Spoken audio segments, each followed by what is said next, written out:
காலையில் நம்முடைய சிந்தனைக்காக சங்கீதம் 4வது அதிகாரத்திலே ஒரு வசனத்தை வாசிக்கலாம். சங்கீதம் 4வது அதிகாரம் 7வது வசனத்தை நான் வாசிக்கிறேன். சங்கீதம் 4வது அதிகாரம் 7வது வசனம். அவர்களுக்கு தானியமும் திராட்சரசமும் பெருகி இருக்கிற காலத்தின் சந்தோஷத்தை பார்க்கலும் அதிகமான சந்தோஷத்தை என் இருதயத்தில் தந்தீர். மறுபடியும் வாசிக்கிறேன். அவர்களுக்கு தானியமும் திராட்சரசமும் பெருகி இருக்கிற காலத்தின் சந்தோஷத்தை பார்க்கலும் அதிக சந்தோஷத்தை என் இருதயத்தில் தந்தீர். 5வது அதிகாரம் 11வது வசனத்தை வாசிக்கிறேன். அதே சங்கீதம் 5:11. உம்மை நம்பியிருக்கிறவர்கள் யாவரும் சந்தோஷித்து எந்நாளும் கம்பீரிப்பார்களாக. நீர் அவர்களை காப்பாற்றுவீர். உம்முடைய நாமத்தை நேசிக்கிறவர்கள் உம்மில் களி கூறுவார்களாக. 16வது அதிகாரம் 11வது வசனத்தை வாசிக்கிறேன். சங்கீதம் 16:11. ஜீவ மார்க்கத்தை எனக்கு தெரியப்படுத்துவீர். உம்முடைய சமூகத்தில் பரிபூர்ண ஆனந்தமும் உம்முடைய வலது பரிசத்தில் நித்திய பேரின்பமும் உண்டு. 100 வசனம் வாசிக்கலாம். 51வது சங்கீதம் 51:12 வசனத்தை வாசிக்கிறேன். உமது இரட்சண்யத்தின் சந்தோஷத்தை திரும்பவும் எனக்கு தந்து உற்சாகமான ஆவி என்னை தாங்கும்படி செய்யும். ஒரே ஒரு வசனம். நீதிமொழிகள் 10வது அதிகாரம். நீதிமொழிகள் 10வது அதிகாரம் 28வது வசனத்தை நான் வாசிக்கிறேன். நீதிமான்களின் நம்பிக்கை மகிழ்ச்சியாகும், துன்மார்க்கருடைய அபேட்சையோ அழியும். நம்பிக்கையோ அழியும். சரியா? நீதிமான்களின் நம்பிக்கை மகிழ்ச்சியாகும். வாஸ்த எல்லா வசனத்திலையும் பார்க்கும்போது சந்தோஷம், களி கூறுதல், பேரின்பம், இரட்சண்யத்தின் சந்தோஷம் அப்படிலாம் சொல்லியிருக்கு.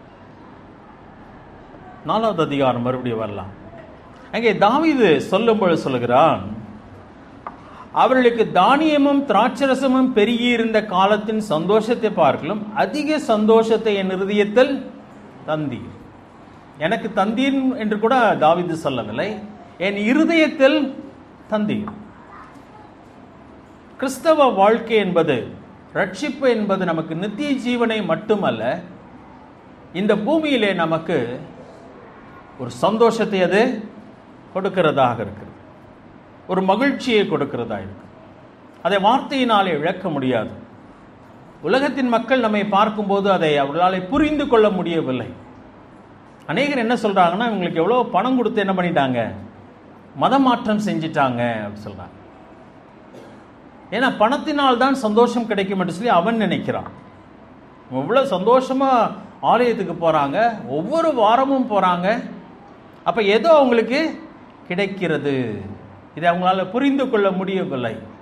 மெய்யான ஒரு விசுவாசி, மாற்றப்பட்ட ஒரு மனுஷன், தேவனுடைய கிருபையை அனுபவித்த ஒரு மனுஷன் அனுபவிக்கும் ஒரு காரியம் என்னவென்று சொன்னால், வசதிகள், செல்வங்கள் அல்ல, அவன் மகிழ்ச்சியை அனுபவிக்கிறான். அதுதான் தாவீது இந்த இடத்துல 4வது அதிகாரத்தில் சொல்லும் பொழுது 7வது வசனம் சொல்லும் பொழுது, அவர்களுக்கு தானியமும் திராட்சரசமும் பெருகியிருந்த காலத்தில் சந்தோஷத்தை பார்க்கலும் அதிக சந்தோஷத்தை என் இருதயத்தில் தந்தீர். 5வது அதிகாரத்தில் என்ன சொல்கிறார்? உம்மை நம்பியிருக்கிறவர்கள் யாவரும் சந்தோஷித்து என்னாலும் கம்பீரிப்பார்களாக. நீர் அவர்களை காப்பாற்றுவீர். உம்முடைய நாமத்தை நேசிக்கிறவர்கள் உம்மில் களி கூறுவார்களாக என்று சொல்லுகிறார். 16வது அதிகாரம் 11வது வசனத்திலே, உம்முடைய சமூகத்தில் பரிபூர்ண ஆனந்தமும் உம்முடைய வலது பரிசத்தில் நித்திய பேரின்பமும் உண்டு. பரிபூர்ண ஆனந்தமும் நித்திய பேரின்பமும் உண்டு. 51ஆம் சங்கீதத்திலே வாசித்தோம், தாவீது பாவம் செய்த பின்பு அந்த சந்தோஷத்தை இழந்தவனாக கெஞ்சுகிறான், என் பாவத்தை மன்னியும் என்று மட்டும் அவன் சொல்லவில்லை. 12ஆம் வசனத்தில் சொல்கிறான், உமது இரட்சண்யத்தின் சந்தோஷத்தை திரும்பவும் எனக்கு தந்து உற்சாகமான ஆவியனை தாங்கும்படி செய்யும். அப்ப ரட்சிப்பிலே ஒரு சந்தோஷம் உண்டு. இப்ப ஏன் பாவம் செய்தான் தாவீது? அதில் ஏதோ சந்தோஷம் இருக்கிறது என்பதனாலே அதிலே விழுந்து போனான். அதிலே விழுந்து போன பொழுதுதான் உணர்கிறான் அது நிரந்தரமான சந்தோஷம் இல்லை என்று சொல்லி. அதனாலே இதை இழந்தான். சரீர இன்பத்திற்காக ஓடினவன் அதை அனுபவித்த பின்பு அதில் ஒன்றுமில்லை என்பதை உணர்ந்தவன் மற்றொன்றை உணர்கிறான். எதை இழந்து விட்டான்? ரட்சிப்பினால் கிடைத்த சந்தோஷத்தை இழந்து விட்டோம் என்பதை உணர்ந்து கதறுகிறான் ஆண்டவரிடத்தில். ஆண்டவரே, ரட்சணியத்தின் சந்தோஷத்தை திரும்பவும் எனக்கு தந்தருளும் என்று சொல்லி. நீதிமொழியிலே வாசிக்கும் பொழுது அங்கே சொல்லப்படுகிறது, நீதிமானுடைய நம்பிக்கையே எதுதான்? மகிழ்ச்சி தான். நீதிமொழிகள் 10வது அதிகாரத்தில் வாசம், நீதிமானுடைய நம்பிக்கை மகிழ்ச்சி ஆகும். நம்முடைய வாழ்க்கை கொஞ்சம் யோசித்து பார்க்கலாம். இன்றைக்கு எத்தனை ஆண்டுகள் தேவனுடைய பிள்ளையை ஓடிக்கொண்டிருக்கிறோம்னு சொல்லி என்னை பற்றி எனக்கு தெரியும், உங்களை பற்றி உங்களுக்கு தெரியும். உங்களை எல்லாருக்கும் இந்த சந்தோஷம் என்ன என்பதும் தெரியும் ரட்சிக்கப்பட்டவர்களுக்கு. ஆனால் அதே சந்தோஷத்திலே வாழ்ந்து கொண்டிருக்கிறோமா, அதே சந்தோஷத்தை அனுபவித்து கொண்டிருக்கிறோமா என்பதை நானும் நீங்களும் கேள்வி கேட்டுதான் ஆக வேண்டும். அந்த சந்தோஷம் நம்மிலே பெருகி இருக்கிறதா, குறைந்திருக்கிறதா, அல்லது காணாமல் போயே விட்டதா? ரொம்ப முக்கியமான ஒரு காரியம். இன்னைக்கு அநேகருடைய வாழ்க்கையில பார்க்கும் பொழுது உலக பிரகாரமான சந்தோஷம் எது, ஆவிக்குரிய சந்தோஷம் எது என்பதை கூட பிரித்து பார்க்க முடியாத ஒரு பரிதாபமான நிலைமையிலே அநேக விசுவாசிகள் வாழ்ந்து கொண்டிருக்கிறார்கள். நல்லா கவனிச்சுட்டு வாங்க, முக்கியமான காரியம். ஏதோ ஓடி நியூட்ரல்ல வண்டி ஓடுகிறது போல ஓடிக்கொண்டே இருக்கிறது. ஓடும், ஒரு நாளில் நின்று போகவும் செய்யும். தேவன் எவ்வளவு காரியத்தை நமக்கு கொடுத்திருந்தாலும் அதனால் வருகிற சந்தோஷம் எல்லாமே கொஞ்சம் நாட்களுக்கு தான். அவரிடத்திலிருந்து பெற்றுக்கொண்ட காரியங்கள் உலக பிரகாரமான காரியங்கள். அதில் சந்தோஷம் உண்டா? உண்டு. எனக்கு வியாதியிலிருந்து சுகம் கிடைக்குமானால் சந்தோஷம் உண்டு. நான் கேட்பதை அவர் கொடுத்து விடுவாரானால் அதில் சந்தோஷம் உண்டு. ஆனால் அதெல்லாம் நித்திய பேரின்பம் அல்ல. ஆனால் வேறொன்று இருக்கிறது. ரட்சிக்கப்பட்டதினாலே, நான் தேவனுடைய பிள்ளையாய் இருப்பதினாலே ஒரு பரிபூர்ண பேரின்பம் அதில் உண்டு. அதை நாம் அனுபவித்திருக்கிறோம். அனுபவிக்கவே இல்லைன்னா நீங்கள் ரட்சிக்கப்பட்டிருக்கிறீங்களான்ற ஒரு கேள்வியை உங்கள் வாழ்க்கையில் கேட்க வேண்டும். ஏன்னா சின்ன வயசுலேருந்தே இங்கேயே வந்து அப்படியே வர ஆரம்பித்து அப்படியே ஞானஸ்நானம் எடுத்து நம் தேவனுடைய பிள்ளை நினைத்து கொண்டு வாழுகிற ஆபத்தும் கிறிஸ்தவ குடும்பத்திலே பிறந்த பிள்ளைகளுக்கு உண்டு. அந்த பேரின்பத்தை அனுபவித்திருக்கிறோமா? அந்த சந்தோஷத்தை அனுபவித்திருக்கிறோமா? அந்த சந்தோஷத்திலே நாம் நிலைத்திருக்கிறோமா? முக்கியமான ஒரு காரியம். ஆவிக்குரிய சந்தோஷத்தை இழந்து விட்டோம் என்ற உணர்வு கூட இல்லாத நிலைமைக்கு விசுவாசிகள் கடந்து போக முடியும். காரணம், அவர்கள் சந்தோஷத்தை எதிலே தேடுகிறான்னு சொன்னால் வேறொரு காரியத்திலே தேடிக்கொண்டிருக்கிறார்கள். ஒரு காரியம் வாழ்க்கையில் நடந்த உடனே ஓடி வந்து சாட்சி சொல்லிட்டு அன்னையோடு முடிஞ்சது. சாட்சி சொல்ல வேண்டாம் என்று சொல்லவில்லை. ஆனால் உண்மையான சந்தோஷம் எதிலே என்று சொன்னால், என் வாழ்க்கையிலே இந்த பூமியிலே தேவன் என் கையிலே கொடுத்த சில காரியங்களிலே அல்ல. அது எல்லாருக்கும் கொடுக்கிறார். பொதுவான ஆசீர்வாதங்கள். தெய்வமே இல்லை என்று சொல்லி தேவனை தூஷிக்கிற ஒரு மனிதனுக்கும் பொதுவான ஆசீர்வாதங்களை தேவன் கொடுக்கிறார். நல்லாருக்கும் பொல்லாருக்கும் சூரியனை உதிக்க பண்ணுகிற தேவன், மழையை பொழிய செய்கிறார்.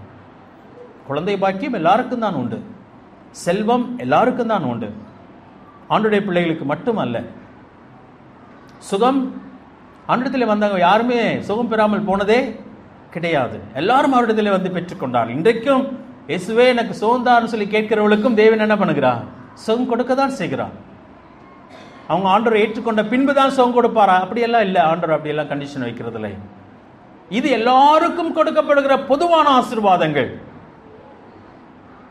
ஒரு பிள்ளை சொல்லும்போது அவர் சொன்னது என்னன்னா, நான் ஆண்டவர்கிட்ட ஜெபம் பண்ணேன், ஆண்டவர் எனக்கு சுகம் கொடுத்தார், நான் ரட்சிக்கப்பட்டேன். இல்லை, சுகம் கொடுக்கிறதுனால ரட்சிக்கப்பட முடியாது. அது வேறே, இது வேறே.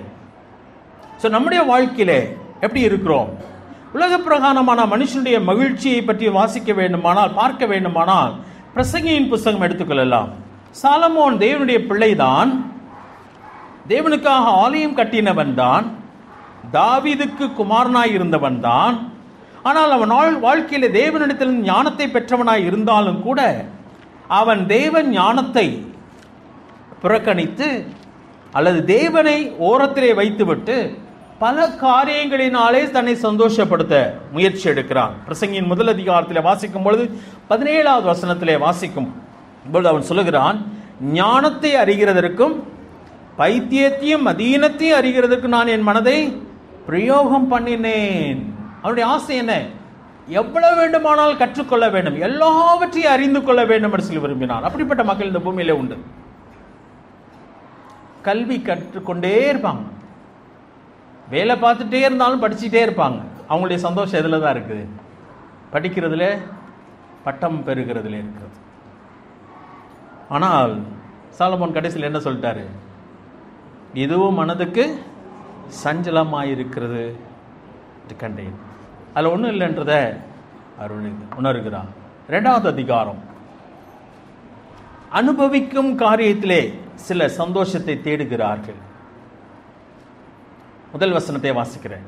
நான் என் உள்ளத்தில் சொல்லிக் கொண்டது என்னவென்றால், வா, இப்பொழுது உன்னை சந்தோஷத்தினாலே சோதித்து பார்ப்பேன், இன்பத்தை அனுபவி என்றேன் என்று சொல்கிறான். 3ஆம் வசனத்தை வாசிக்கிறேன்.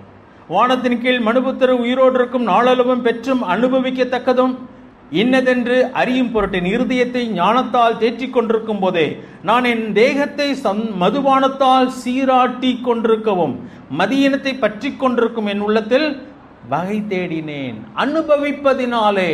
இப்படி சில மனிதர்கள் இருக்காங்க, வாழ்க்கை அனுபவிக்கிறதாங்க, சந்தோஷமா அனுபவிக்கணும், வாழ்க்கையை சந்தோஷமா செலவழி செய்யணும் சொல்லி அனுபவிப்பதினாலே அவன் நினைக்கிறதெல்லாம் அனுபவிக்க வேண்டும். ஆனால் முதல் வசன கடைசியிலே அவர் சொல்லிட்டா, இதோ இதுவும் மாயையாயிருக்கு. சந்தோஷம் இல்லைங்க. என்னங்க சந்தோஷம்? 2வது அதிகாரம் 4வது வசனம், நான் பெரிய வேலைகளை செய்தேன், எனக்காக வீடுகளை கட்டினேன், தோட்டங்களை நாட்டினேன், எனக்காக தோட்டங்களையும் சிங்காரவனங்களையும் உண்டாக்கி அவைகளில் சகலவித கனிவிருட்சங்களையும் நாட்டினேன், மரங்கள் பயிராகும் தோப்பு நீர் பாய்ச்சுகிறதற்கு குளங்களை உண்டு பண்ணினேன். இப்போ இவன் சில காரியங்களை சாதிப்பதற்காக, காரியங்களை செய்வது, அச்சீவ் பண்ணுறது, இன்வென்ஷன்ஸ், சில காரியங்களை கண்டுபிடிக்கும் காரியத்திலே அவன் முனைகிறான். அதிலே சந்தோஷம் உண்டு என்று சொல்லி எண்ணுகிறான். அதிலும் அவனை மாதிரி யாரும் செஞ்சதில்லை, ஆனால் அதுலேயும் ஒன்றுமில்லை. அதுதான் அவன் இந்த புத்தகத்தினுடைய முழு செய்தியுமே இதுதான். 7வது வசனத்தில் சேர்த்து வைக்கிறான், சம்பாதித்து சேர்த்து வைக்கிறான். வேலைக்காரரையும் வேலைக்காரிகளையும் சம்பாதித்தேன், வீட்டிலும் வேலைக்காரர் பிறந்தார்கள். எனக்கு முன் எருசலேமில் இருந்த லாரி பார்க்கிலும் ஆடு மாடு முதலான திரளான ஆஸ்திகள் எனக்கு இருந்தது. வெள்ளியும் பொன்னியும் ராஜ சம்பத்தியும் மகாணங்களில் உள்ள பொருட்களையும் சேகரித்தேன். சங்கீதக்காரிகளையும் மனுபுத்திற்கு இன்பமான சகலவித வாத்தியங்களையும் சம்பாதித்தேன். எனக்கு முன் எருசலேமில் இருந்த லாரி பார்க்கிலும் நான் பெரியவனும் திரவிய சம்பனமானேன். என் ஞானமும் என்னோடு கூட இருந்தது. என் கண்கள் இச்சித்தவைகளில் ஒன்றையும் நான் அவைகளுக்கு தடை பண்ணவில்லை. என் இருதயத்திற்கு ஒரு சந்தோஷத்தை நான் வேண்டாம் என்று சொல்லவும் இல்லை, விளக்கவும் இல்லை. ஆனால் எல்லாம் எப்படி இருந்தது? எல்லாம் மாயையும் மனதுக்கு சஞ்சலமாயிடுச்சு. ஸோ என்னென்ன காரியம் பாருங்களேன். அதாவது அறிவது, அறிவினாலே சந்தோஷம், மற்றொன்று அனுபவிப்பதினாலே, மற்றொன்று அதாவது சில காரியங்களை செய்வதினாலே, சில பெரிய வேலைகளை செய்வதினாலே, சிலர் சம்பாதித்து குவித்து வைப்பதினாலே. இதில் சந்தோஷம் இருக்கிறதா? இல்லை. அதான் நமக்கு உலகத்திலும் நமக்கு தெரியும், வேதமும் அதே தான் சொல்லுகிறது. விசுவாசிகளுடைய தற்போதைய நிலைமை என்னவென்று சொன்னால், சரியா, நான் பொதுவாக பேசுகிறேன், அதில் நானும் அடங்குவேன். என்னுடைய கவனம் கொஞ்சம் சிதறுமானால் நான் சந்தோஷத்தை எங்கே தான் தேட வேண்டியது வரும்? ஒரு அச்சீவ் பண்ணுறதில்ல. எல்லாம் போதகராக இருக்கிறதுனால இந்த சபை எவ்வளோ பெருசாகுது, எவ்வளோ பேர் இந்த சபையில் இருக்கிறாங்க, அதுதான் என்னுடைய சந்தோஷமாக இருக்குமானால் அது தப்பு ஒன்றும் இல்லை, நிறைய பேர் வரணுன்றது நல்லது. ஆனால் அது அல்ல என்னுடைய அச்சீவ்மெண்ட்ஸ், என்னுடைய லட்சியம் அல்லது இலக்கு என்பது அது அல்ல. என்னுடைய சந்தோஷம் என்பது அதுவாயும் இருக்க முடியாது. ஏன்னா எத்தனையோ ஊழியக்காரர்கள் ஒன்றையுமே சம்பாதிக்காமல் கடந்து போனவர்கள் இந்த பூமியிலே இருக்கிறார்கள். யோவான் ஸ்நானகன், வெள்ளிக்கிழமை உங்களுக்கு நான் குறிப்பிட்டேன், ஸ்திரீகளுக்குள்ளே பிறந்தவர்களில் யோவான் ஸ்நானகனை பார்க்கிலும் பெரியவன் ஒருவனும் இருந்ததில்லை. ஆனால் எத்தனை அற்புதங்களை அவர் செய்தார். அவருடைய மரணம் எப்படிப்பட்டது? ஆனால் அவர் தோற்று போனவரா? இல்லை, தேவனுடைய சித்தத்தை அவர் செய்து போகிறார். அதே போல் இந்த பூமியில் ஏராளமான ஊழியக்காரர்கள் ஒன்றையுமே சாதிக்கவில்லை. ராக்லாண்ட் அவர்கள் நமக்கு சமீபத்தில் சிவகாசியிலே சில நாட்கள் தான் உயிரோடு இருந்தார். வாலிப பிராயத்திலே மரித்து போனார். எதை சம்பாதித்தார்? ஒன்றுமில்லை. ஆனால் மனுஷின் நிலைமையில் ஒன்றுமில்லை. ஆனால் அதுக்கு பின்பதாக தான் தேவன் அநேக காரியங்களை செய்கிறார். அநேகருடைய வாழ்க்கை விதையாக விதைக்கப்படுகிறது, பலன்கள். அதனால் என்னுடைய சந்தோஷம் எதிலே அமைந்திருக்கிறது? ஒருவேளை நீங்கள் இந்த உலகத்தின் காரியத்தில் இருப்பீர்களானால் எவ்வளோ பெரிய வேலை பார்க்கிறீர்கள், எவ்வளோ சம்பாதிக்கிறீர்கள், அதுவா நம்முடைய சந்தோஷம்? சில பிள்ளையே இல்லைன்னு சொன்னால் சாபம் என்று எண்ணுகிறார்கள். இல்லை, அதுவும் இல்லை. பிள்ளை பெறாத மலடியே சத்தமா சொல்லுங்க, மகிழ்ந்து. ஏன் இப்படி சொல்லியிருக்கு? தேவனுடைய திட்டம் வேறு ஒன்றாக இருக்கலாம், புரிஞ்சுக்கோங்க. உலகம் வேறு என்று சொல்லுகிறது, ஆனால் வேதம் வேறு ஒன்று சொல்லுகிறது. நமக்கு வேதம் தானே அஸ்திபாரம், உலகத்தினுடைய கருத்து அல்ல. ஒவ்வொருவருடைய வாழ்க்கையிலும் தேவன் சில திட்டங்களை வைத்திருக்கிறார். அதுதான் நம்முடைய வாழ்க்கையிலே முதன்மையாக இருக்க வேண்டும். தாவீது சொல்லுகிறான், தாவீது பத்சேபாள் இடத்திலே சந்தோஷத்தை தேடினான், ஆனால் இல்லை. ஆனால் வாழ்க்கையிலே மிகுந்த மகிழ்ச்சியாக இருந்த ஒரு மனுஷன். சாலமோன் வாழ்க்கையில எல்லாம் பரிதாபமாய் அவன் வாழ்க்கையை முடிக்கிறான், பரிதாபமாய் முடிக்கிறான். காரணம், கடைசி வரைக்கும் அவன் மனம் திரும்பவே இல்லை. அவனோடு கூட தேவன் பேசினான். ஒன்று ராஜாக்கள் எடுத்துக்கலாமா? ரொம்ப துக்ககரமான ஒரு காரியம். நம்முடைய வாழ்க்கையில் நாம் மிகவும் ஜாக்கிரதையாக இருக்க வேண்டும்.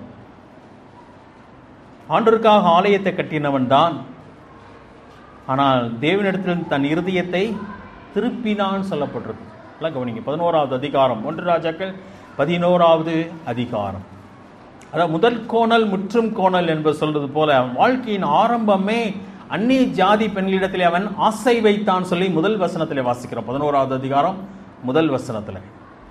4வது வசனத்துக்கு வரும்பொழுது, சாலமோன் வயது சென்ற போது, இப்போ இறக்குறைய அவன் திருமணம் பண்ணதுலேருந்து இப்போ கடைசி 4 வசனத்துக்குள்ள அவனுடைய வாழ்க்கையின் கடைசியை பற்றி பேசுகிறது.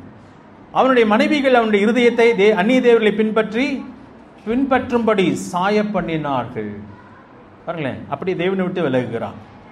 கீழே வாசிக்கும் பொழுது, அதனால் அவனுடைய இருதயம் அவன் தகப்பனுடைய தாவீதின் இருதயத்தை போல தன் தேவனாய கர்த்தரோடே உத்தமமாய் இருக்கவில்லை.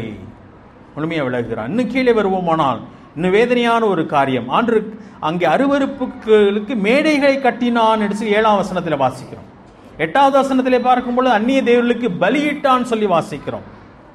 9ஆம் வசனத்திலே வாசிக்கும் பொழுது, இஸ்ரவேலின் தேவனாய கர்த்தர் சாலமோனுக்கு 2 விசை தரிசனமாகி அந்நிய தேவர்களை பின்பற்ற வேண்டாம் என்று கட்டளையிட்டிருந்தோம். அவன் கர்த்தரை விட்டு தன் இருதயத்தை திருப்பி என்று சொல்லி வாசிக்கிறோம். முதல்ல மனைவிகள் தான் இருதயத்தை திருப்பினார்கள் கர்த்தரை விட்டு. இப்பொழுது இவனே தன் இருதயத்தை தேவனை விட்டு என்ன பண்ணுகிறான்? திருப்புகிறான். காரணம் என்னன்னு சொன்னா, அவன் சந்தோஷம் வேறு பக்கம், சந்தோஷத்தை வேறு பக்கத்திலே தேடினான். ஆரம்பம் நன்றா இருந்திருக்கலாம். ஒருவேளை நம்முடைய வாழ்க்கையில சரியா தான் வந்தோம், உலகம் கசந்து நொந்து நூலாகி ஆண்டவர் நம்மை இழுத்த பொழுது இங்கே ஓடி வருகிறோம். ஆண்டவருடைய மகத்துவமான அந்த சந்தோஷத்தை அனுபவித்தோம் சில நாட்கள். மறுபடியும் நம்முடைய இருதயம் வேறு பக்கமாய் திரும்பும் பொழுது இதே ஆபத்துக்குள்ளே நானும் நீங்களும் போக முடியும். எங்கே சந்தோஷத்தை தேடுகிறோம்? எதிலே சந்தோஷம் இருக்குது என்று எண்ணுகிறோம்? உலகத்தான் நினைப்பது போல் நினைக்கிறோமா? மெய்யான சந்தோஷத்தை நிலைத்திருக்கிறோமா? ரொம்ப முக்கியமான ஒரு காரியம். பணம் வீட்டிலே பேங்க்ல நல்ல பேலன்ஸ் இருக்குமானால் சந்தோஷம் இருக்காதுன்னு சொல்லலை. ஆனால் அதில் அல்ல மெய்யான சந்தோஷம். பக்கத்தில் என்னுடைய நண்பன் வீடு கட்டி விட்டான், என்னால் வீடு கட்ட முடியவில்லை என்று சொன்னால் வீட்டுக்குள்ளே அதனாலே பிரச்சனைகள் வந்து கொண்டே இருக்குமானால் தவறு எங்கே இருக்கிறது? அதில் அல்ல சந்தோஷம். வீடு இருக்கலாம், இல்லாமலும் இருக்கலாம். அன்றைக்கு தேவைகளிலே எனக்கு சிரமங்கள் இருக்கலாம், தாராளமாய் கூட இருக்கலாம். அதல்ல என்னுடைய பிரச்சனை. ஆனால் தேவனை அறிந்த பிள்ளைகளுக்கு தேவன் கொடுத்திருக்கிற சந்தோஷம் என்பதே முற்றிலும் வேறொன்று. அதை நம்ம மிஸ் பண்ணிடக்கூடாது. தேவனுடைய பிள்ளைகள் ஜாக்கிரதையா இருக்க வேண்டிய ஒரு காரியம். அதனால தான் என்னை உதாரணமாக சொல்கிறேன். என்னுடைய பார்வை சரியாக இருக்க வேண்டும், என்னுடைய சந்தோஷம் சரியாக இருக்க வேண்டும். அப்பொழுதுதான் நம்முடைய வாழ்க்கையில தொடர்ந்து ஓட முடியும். ஒருவேளை தாவீதை போல வீழ்கிற வீழ்ச்சிகள் இருக்கலாம். சிம்சோனுடைய வாழ்க்கை கொஞ்சம் யோசித்து பாருங்க. அழகாய் ஓட ஆரம்பித்தான். நியாயாதிபதியின் புத்தகத்திலே வாசிக்கும் பொழுது அங்கே அவனை கர்த்தர் ஏவ ஆரம்பித்தான் சொல்லி அழகாக வாசிக்கிறோம். வாலிபனாய் இருந்த அவன் நியாயாதிபதிகளின் புத்தகம் எடுத்துக்கொள்ளலாம். நியாயாதிபதிகளின் புத்தகம் 13வது அதிகாரம் கடைசியிலே வருவோமானால், நியாயாதிபதிகளின் புத்தகம் 13வது அதிகாரம் கடைசியிலே வருவோமானால், கர்த்தருடைய ஆவியானவர் அவனை ஏவ துவங்கினார். ரொம்ப அழகான ஆரம்பம். அவனுடைய தாய் அவ்வளவு கவனமாய் இருந்து அவனை பெற்றெடுத்தாள், அவனை வளர்த்தாள்.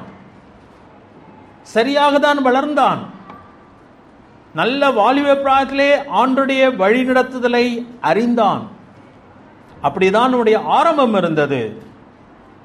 ஆனால் அவனுடைய கண்கள் வேறு பக்கமாய் பறந்தது. அடுத்த அதிகாரம் 1 வசனத்திலே வாசிக்கும் பொழுது, பெலிஸ்தரின் குமாரத்திகளில் ஒரு பெண்ணை கண்டு, 3ஆம் வசனம் கடைசிக்கு வருவோமானால், அவள் என் கண்ணுக்கு பிரியமானவள், அவளையே எனக்கு கொள்ள வேண்டும் என்றான். சந்தோஷம் எங்கே ஓடுகிறது?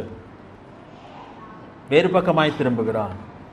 அதுதான் சந்தோஷம் என்று சொல்லி வேசியின் இடத்திலே போகிறான், தெளிலால் இடத்திலே போகிறான். கடைசியிலே கண்களையும் பறிக்கொடுத்தவனாக நிற்கிறான், மாவரைத்து கொண்டு. சரித்திரம் தெரியாதனால தான் விரைவாகி போகிறேன், நல்ல கவனமா இருக்கு. ஆமாம், அதே நிலைமைக்கு கடந்து போக முடியும். அழகான ஆரம்பம். நம்மை பெற்றோர்கள் சரியாக தான் வளர்த்தார்கள், சபையும் சரியாக தான் வளர்த்திருக்கலாம். ஆனால் நம்முடைய கவனங்கள் வேறு பக்கமாய் திரும்புமானால் நம்முடைய நிலைமை ரொம்ப பரிதாபமாய் முடியும். சாலமோனை போல ஆண்டவர் அவன்கிட்ட எல்லாத்தையும் பிடுங்கிட்டார். தாவீதுக்காக ஒரே ஒரு கோத்திரத்தை மட்டும் அவனுடைய மகனுக்கு கொடுக்கிறார். அது அவன் மகனுக்காய் கொடுக்கவில்லை, தாவீதுக்காய் கொடுக்கிறார். தாவீது கொடுத்த வாக்கினாலே மற்ற கோத்திரங்களை பிடுங்கி கொடுத்து விட்டார். எவ்வளவு துக்ககரமான ஒரு காரியம். ஆனால் சிம்சோனை பற்றி கடைசியை கெஞ்சுகிறான் ஆண்டவரிடத்தில், ஆண்டவரே ஒரு விசை மாத்திரம் எனக்கு இறங்கும் என்று சொல்லி கெஞ்சின பொழுது சொல்லுகிறான், ஆண்டவரே என்னோடு கூட நான் மடிய போகிறேன், என்னோடு கூட பெலிஸ்தரை நான் மடிவிக்க வேண்டும் என்று சொல்லி தன் பலத்தினாலே தூண்களை அசைக்கிறான். அவனும் மடிந்தான், பெலிஸ்தரும் அநேகர் மடிந்தார்கள், உண்மைதான். ஆனால் அவளுக்கு தானா அவனை அழைத்தார் தேவன்? இல்லை. அவனுடைய சந்தோஷம் வேற எங்கேயோ தேட ஆரம்பித்தான். தாவீதை பார்க்கும்போது சுதாரித்து விடுகிறான். 51வது சங்கீதம் ரொம்ப அற்புதமான ஒரு சங்கீதம். அதுதான் அந்த வசனத்தை வாசித்தோம். ஆண்டவரே இரட்சணியத்தின் சந்தோஷத்தை எனக்கு திரும்ப தாரும் என்று சொல்லி கதறுகிறான். அவனுக்கு தெளிவா புரிஞ்சிருச்சு, மிஸ் பண்ணிட்டோம், இழந்து விட்டேன் என்பதை உணர்ந்தவனாக கதறுகிறான். அந்த சங்கீதத்தில் அழகா அவன் சொல்லுகிறான், ஆண்டவரே உள்ளத்தில் உண்மை இருக்க விரும்புகிறீர், உள்ளத்தில் என்ன இல்லை? உண்மை இல்லை ஆண்டவரே, என்னை கழுவும், ஈசோப்பினால் என்னை கழுவும் என்று சொல்லி அவனை கழுவ சொல்லி சொல்லுகிறான். என்னை தள்ளிவிடாதிரும் 11ஆம் வசனத்திலே, உமது சமூகத்தை விட்டு என்னை தள்ளாமலும் உமது பரிசுத்த ஆவியை என்னிடத்திலிருந்து எடுத்துக்கொள்ளாமலும் இரும். அவனுக்கு தெரியுங்க சவுலுக்கு என்ன நடந்துச்சுன்னு சொல்லி அவனுக்கு தெரியும். சவுலை தேவன் தள்ளிட்டார். ராஜாங்கத்தில் இருந்து மட்டும் தள்ளலைங்க, சொல்லப்போனா சிங்காசனத்தில் 40 வருஷம் அவன் உட்கார்ந்து தான் இருந்தான். உலகத்தை பொறுத்தவர்களே சவுல் இதில் தான் 40 வருஷம் இருந்தான், ராஜாவாக தான் இருந்தான். ஆனால் தேவனை பொறுத்தவர்களே அவனை என்ன பண்ணிட்டார்? ஆண்டவர் தள்ளிட்டார். மகனுக்கு கூட கிடைக்கலங்க. மகனுக்கு கூட கிடைக்கல. அவன் நல்லவன், ஆனால் அப்பா சாகரப்பி அவனும் செத்து போகிறான். ஆனால் தாவீது அதை அறிந்ததுனாலே கதறுகிறான், மிஸ் பண்ணிட்டான் ஆண்டவரே, சரியான காலத்திலே நான் மனம் திரும்ப விடும். சிம்சோனை போல அல்ல, சாக போற நேரத்தில் அல்ல. அங்கேயும் கிருபை பாராட்டுவார் ஆண்டவர். ஆனால் அதற்கு மேலே அவனால் எதுவுமே செய்ய முடியாத ஒரு நிலைமை. ஏன்னா கண்ணு போச்சு, சாக போகிறான். தாவீது சரியான நேரத்தில் திரும்பினதுனாலே தெய்வனுக்கு, ஆண்டவருக்கு, தேவனுடைய இருதயத்துக்கு ஏற்ற ஒரு மனுஷனாய் மாறுகிறான். நம்முடைய வாழ்க்கையிலே அதாங்க ரொம்ப முக்கியமான ஒரு காரியம். விசுவாசனுடைய மகிழ்ச்சி அதனாலே வார்த்தைகளால் விளக்க முடியவில்லை. ஆனால் சில மனிதனுடைய வாழ்க்கையினாலே நான் உங்களுக்கு எடுத்து காட்ட விரும்புகிறேன். அநேக வசனங்கள் நாம் வாசிக்க போகிறோம். ஆனால் அதற்கு முன்பதாக விசுவாசியின் சந்தோஷம், அதாவது ஒரு சின்ன பிள்ளைக்கு நல்ல ட்ரெஸ் கிடைச்சிச்சுன்னா அது ஓடி சுத்திட்டு வரும், குதிக்கும். அப்படி அல்ல ஒரு விசுவாசியின் மகிழ்ச்சி. நல்லா புரிஞ்சுக்கோங்க. இன்னைக்கு நிறைய பேர் ஆடி பாடி குதிக்கிறதா அவங்க ஆவிக்குரியத்தின் உச்சம் என்று நினைக்கிறான். கிடையவே கிடையாது. உண்மையான ஒரு மனிதனுடைய ஆவிக்குரிய மகிழ்ச்சி எதிலே விளங்கும் என்று சொன்னால் அவன் வாழ்க்கையிலே விளங்கும். அவன் குதிக்கிறதில் அல்ல, அவன் வாழ்க்கையிலே விளங்கும். அதான் முக்கியமான ஒரு காரியம். அநேக தேவ மனிதர்களை வேதாந்தத்தில் வாசிக்கும் போது அவங்களாம் எப்படி அவங்களால வாழ முடிந்தது? இன்றைக்கு இருக்கிற வேதாம் அவருடைய கையில் இல்லை. எபிரேயரில் வாசிக்கிறது போல இத்தனை திரளான சாட்சிகள் அவருக்கு முன்பதாக இருந்ததில்லை. ஆனால் அவர்களாலே ஓட முடிந்ததின் காரணம் என்னவென்று சொன்னால் ஒரே ஒரு காரணம் நான் நினைக்கிறேன், அவர்களுக்குள் இருந்த அந்த மகிழ்ச்சி. ஆபிரகாமை எடுத்துக்கொள்ள வேண்டுமானால் அவனால் எப்படி தகப்பனுடைய வீட்டை விட முடிந்தது? அவனால் எப்படி தேசத்தை விட முடிந்தது? இனத்தை விட முடிந்தது, தேசத்தை விட முடிந்தது. தேவனுக்குள்ளே ஒரு மகிழ்ச்சி அவன் கண்டான். அது எந்த மறுப்பும் நீங்க சொல்ல முடியாது. அவன் அங்கே ஓடுகிறான். வேதாந்தத்தில் சொல்லப்படும் எபிரேயரில் வாசிக்கும் பொழுது அவன் வாக்குத்தத்தம் பண்ணப்பட்டவைகளை அடையாமல் என்று தான் வாசிக்கிறோம். வாசிக்கலாமா? சிலருக்கு பிரயோஜனமா இருக்கட்டும். எடுத்துக்கோங்க, எபிரேயர் 11வது அதிகாரம். அவங்க எல்லாத்தையும் பெற்றுக்கொண்டதுனாலே அதில் நிலைத்திருந்தார்களா? இல்லைங்க, கிடையவே கிடையாது. அப்படி வேதம் சொல்லவும் இல்லை. நம்முடைய வாழ்க்கையில் சில காரியங்கள் நான் கேட்டது கிடைக்காததுனாலே வேதம் வாசிக்க பிடிக்கவில்லை, ஜெபிக்க பிடிக்கவில்லை, ஆராயத்துக்கு வர பிடிக்கவில்லை. காரணம் என்ன சொன்னால் நான் ஜெபம் பண்ணது எனக்கு நடக்கவில்லை. இல்லை, அதல்ல, அதில் எல்லாம் இல்லை, ஒன்றுமே கிடையாது. ஆனால் ஆபிரகாமை பார்க்கும் பொழுது அவனுக்கு பிள்ளை கொடுப்பேன்னு சொன்னால் 25 ஆண்டுகள் காத்திருக்க வேண்டியதாயிற்று. அநேக தேசத்தை கொடுப்பேன் என்று சொன்னார். இதெல்லாம் கொடுப்பேன் என்று சொல்லி மறுபடியும் சொன்னாரே ஒழிய அவனுக்கு எதுவுமே கிடைக்கவில்லை. அவனுடைய மனைவி மரிக்கும் பொழுது கூட அவனுக்கு அடக்கம் பண்ண, தன் மனைவியை அடக்கம் பண்ண சொந்த இடம் ஒன்று இல்லை. விலை கொடுத்து வாங்குகிறான். முறுமுறுக்கவில்லை. ஆனால் ஆண்டவரை குறை சொல்லவில்லை. எப்பொழுது கொடுப்பீர் என்று சொல்லி கேட்கவில்லை. உம்மை நம்பி வந்தது வீண் என்று சொல்லி அவன் சொல்லவும் இல்லை. எப்படி அப்படியெல்லாம் வாழ முடிந்தது என்று சொன்னான். அவளுக்குள்ளே இருந்த ஒரு மகிழ்ச்சி. இங்கே வாசிக்கலாமா? அதை 13ஆம் வசனத்தை நான் வாசிக்கிறேன். ஒரே ஆபிரகாம் மட்டுமல்ல, பொதுவாக தான் அங்கு சொல்லப்பட்டிருக்குது.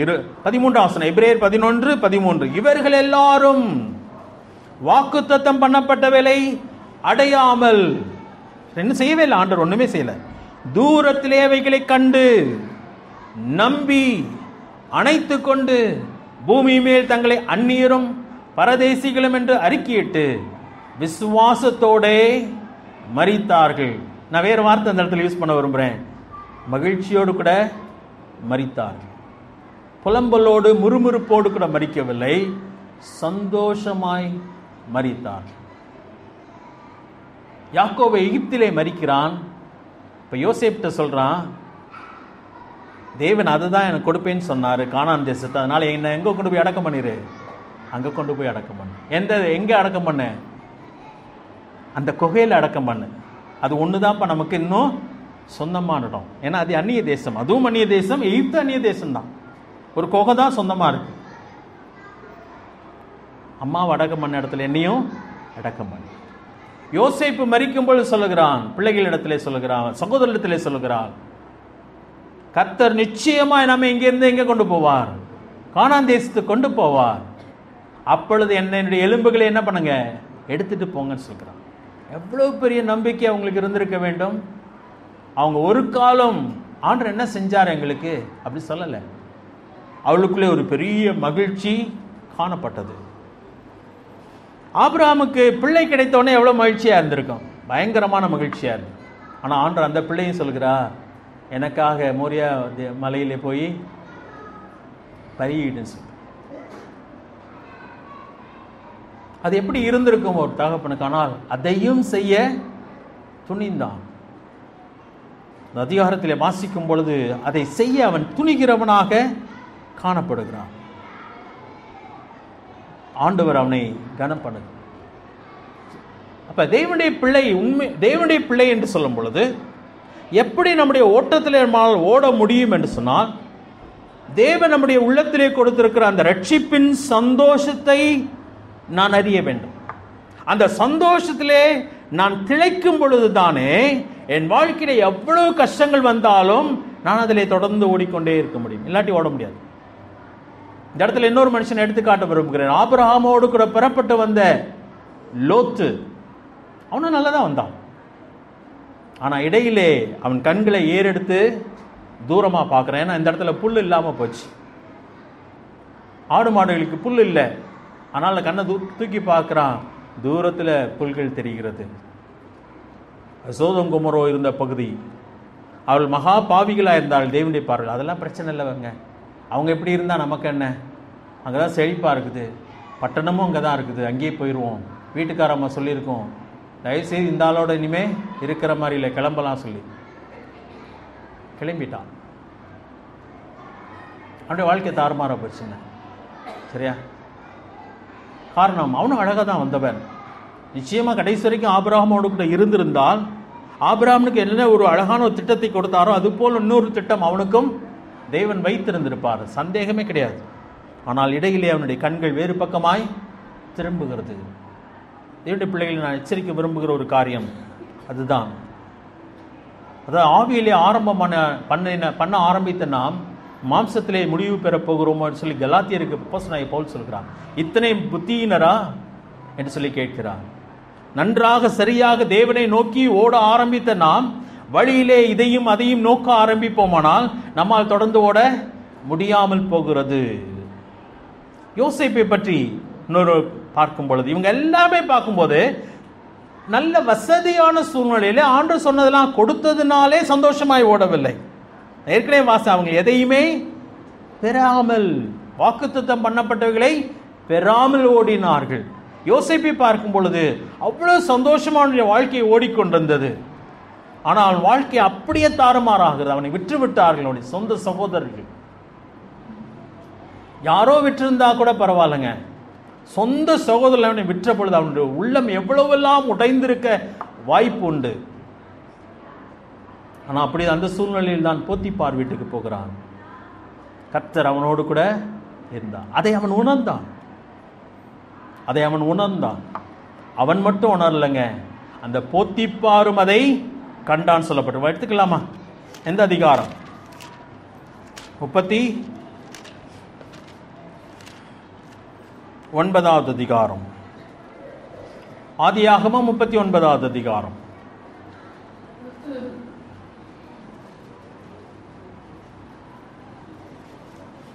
இரண்டாவது வசனத்தை வாசிக்கிறேன். ஆதியாகமம் 39வது அதிகாரம் 2வது வசனம். கர்த்தர் யோசேப்போட இருந்தார், ரகசியமா இருந்தார். அவர் இருந்தது யாருக்குமே தெரியல. அப்படி இல்லை, யோசேப்பும் அறிந்தான், அந்த வீட்டு எஜமானும் அறிந்தான். அதை வாசிக்கிறேன். அவன் காரிய சித்தி உள்ளவன் ஆனான், அவன் ஏத்தியனாகிய தன் எஜமானுடைய வீட்டில் இருந்தான்.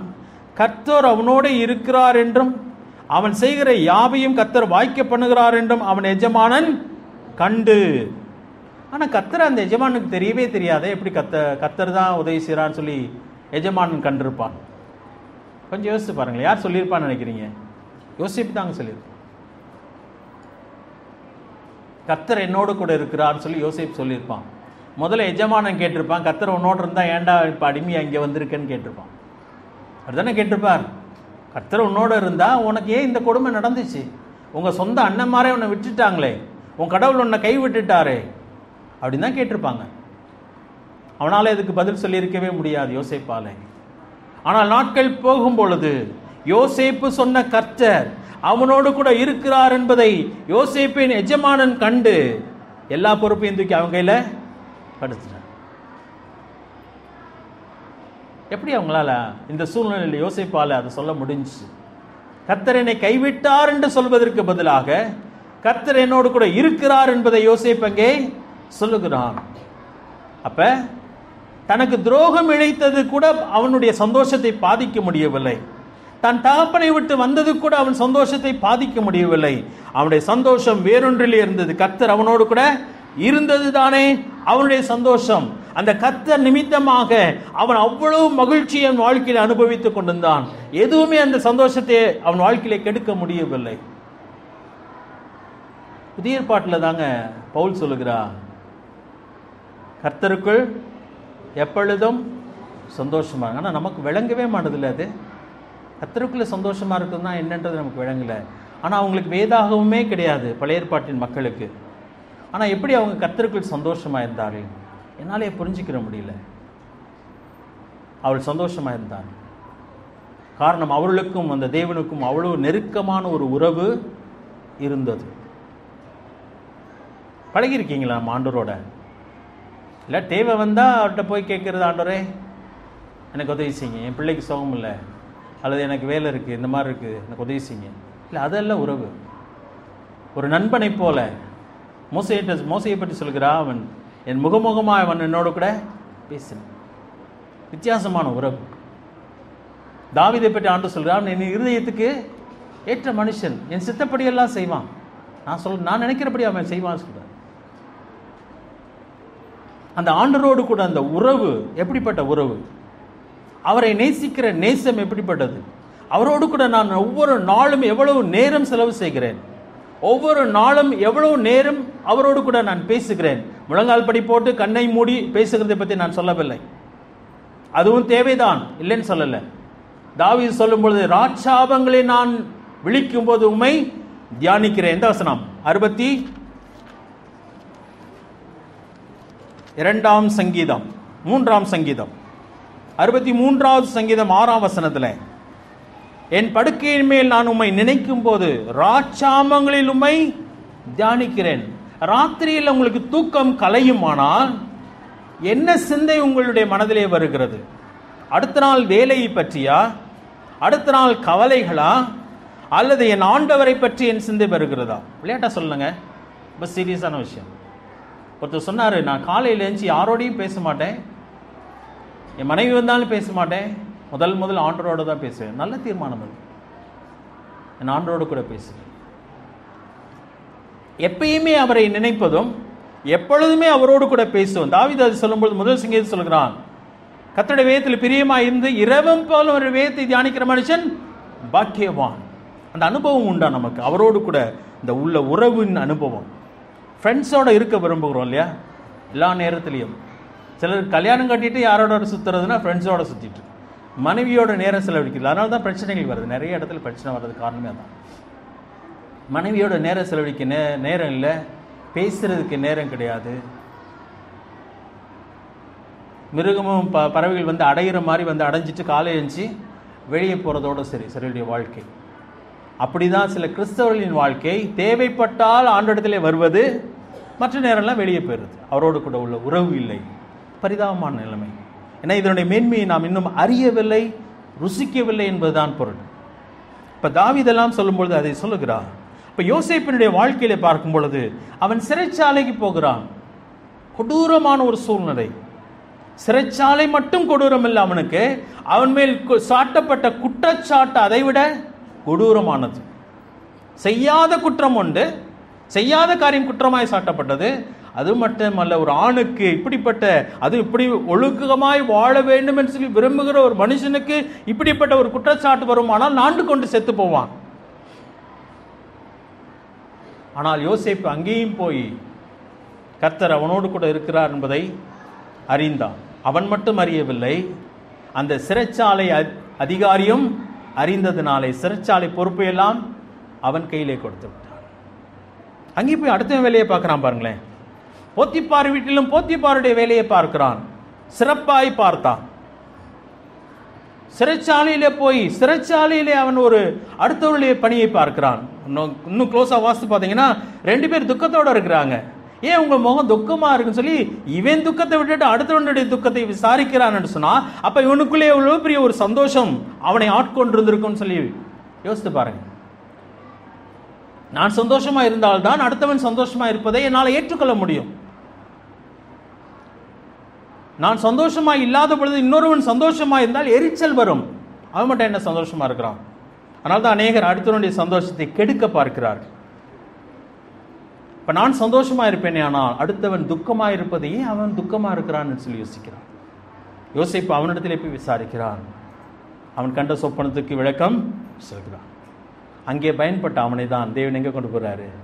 அரண்மனைக்கு கொண்டு போகிறார். ராஜாவின் காரியத்தை பேசும்படியாக. எவ்வளோ அற்புதமான ஒரு காரியம் தெரியுமா? மோசையை பற்றி நான் ஏற்கனவே சொல்லிவிட்டேன். அரண்மனையிலே வளர்ந்தவன், ஆண்டவருக்காக பாவ சந்தோஷத்தை எல்லாம் தூக்கி எறிஞ்சிட்டு தேவனுடைய ஜனத்தோடு கூட துன்பம் அனுபவிக்க ஓடி வந்தவன். பெரிய பொறுப்பை ஆண்டவர் கொடுக்கிறார். அவனுக்கு கிடைச்ச ஸ்லாக்கியம் என்ன சொன்னா, தேவனோடுக்கு முகமுகமாய் பேசினான். நான் அடிக்கடி எடுத்து காட்டுகிற அந்த பகுதிக்கு போகலாம். யாத்ரா 32வது அதிகாரம், 33வது அதிகாரம் 11ஆம் வசனத்துல தான் ஆண்டவர் சொல்லுகிறார். ஆண்டவர் என்ன சொல்லுகிறார்? மோசையை பற்றி சாட்சி சொல்லுகிறார் ஆண்டவர். வாசிக்கிறேன். யாத்ரா 33வது அதிகாரம் 11ஆம் வசனம்.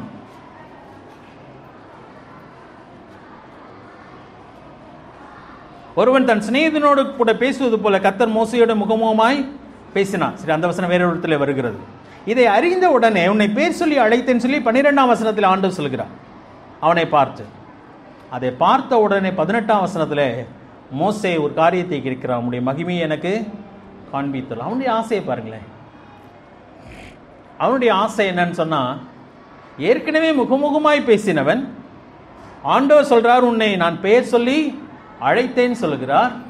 போதும்பா, இதுக்கு மேல எனக்கு என்ன வேணும்னு சொல்லியிருக்கலாம். ஆனா அவனுடைய அடுத்த ஆசை என்னன்னு சொன்னா, உம்முடைய மகிமையை எனக்கு காண்பித்தரலும்.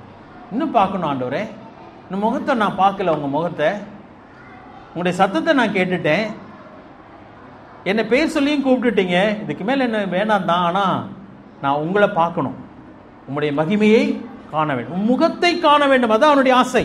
அப்பதான் சொல்கிறேன், என் முகத்தை கண்டு ஒருவன் உயிரோடு இருக்க முடியாது மோசே. உன்னை ஒரு கண்மணியின் வெடிப்பிலே நான் வைப்பேன். நான் கடந்து போகும்போது என் கையை வச்சு மூடிடுவேன். நான் கடந்து போன உடனே நான் கையை எடுப்பேன், நீ என் முதுகை பார்ப்பாய். என்ன அழகான ஒரு காரியம்.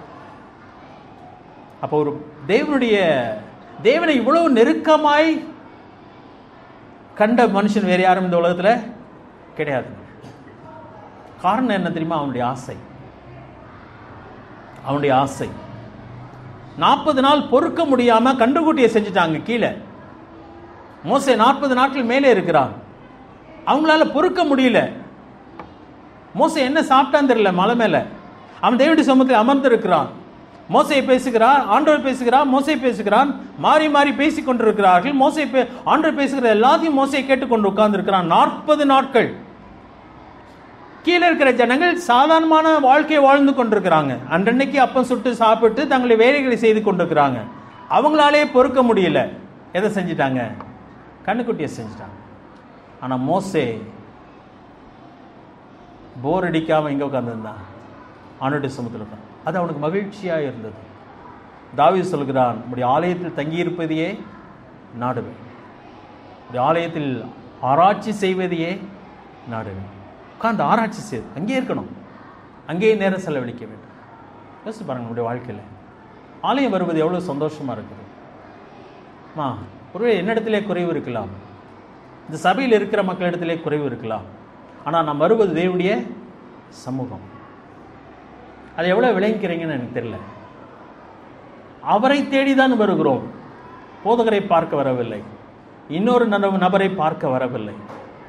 யாரையோ குறை சொல்லிவிட்டு அங்கெல்லாம் யாரு போவா, எவன் தான் யோக்கியம் அப்படின்னு சொன்னான். ஐயா, உங்களுக்காக யார் காத்திருக்கிறது? ஆண்டவர் காத்திருக்கிறார். அவரை தரிசிக்க வரலையா? அப்ப என்னை தரிசிக்க வரமாட்டாயான்னு சொல்லி ஆண்டவர் கேட்கிறார்.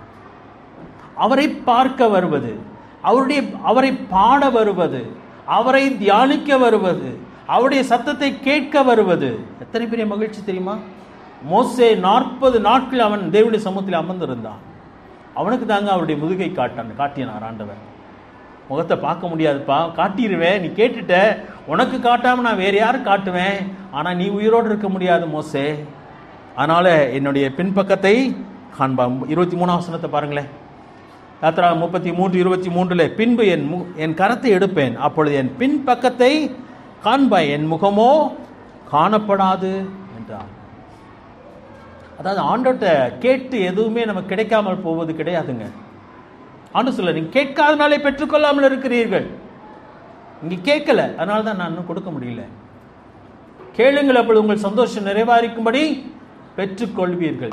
யாருமே வெறுமையா போனது இல்லைங்க. அவர்கிட்ட வந்து கேட்டு வெறுமையாய் போனதே கிடையாது. அவருடைய முகத்தை நோக்கி வெட்கப்பட்டு போகாதிருந்தால் தான் வேதம் சொல்கிறது. நம்முடைய வாழ்க்கையில் ரொம்ப முக்கியமான ஒரு காரியம் எது? நம்முடைய வாழ்க்கையிலே சந்தோஷம். தானியேலை பாருங்க. தானியேலுடைய வாழ்க்கையிலே பார்க்கும் பொழுது அடிமையாய் கொண்டு போகப்பட்டவர். அவர்கள் எல்லாருமே அன்னர்களாய் ஆக்கப்பட்டிருப்பான்னு சொல்லி நான் நம்புகிறேன். அன்னர்களாக இருந்தால் தான் அரண்மனையில் அவங்க வேலை பார்க்க முடியும். அப்படிதான் அந்த நாட்களுடைய பழக்கம். அதான் நெகேமியாலாம் அன்னர்களாக இருந்திருப்பான்னு தான் நம்புகிறார்கள்.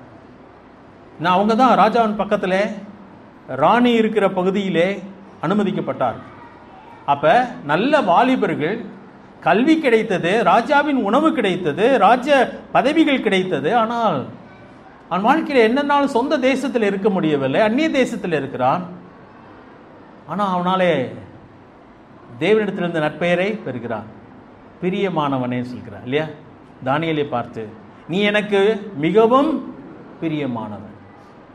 எப்படி அவ்வளவு நெருக்கமாய் அவனாலே ஆண்டவரோடு கூட நேரம் செலவு செய்ய முடிந்தது?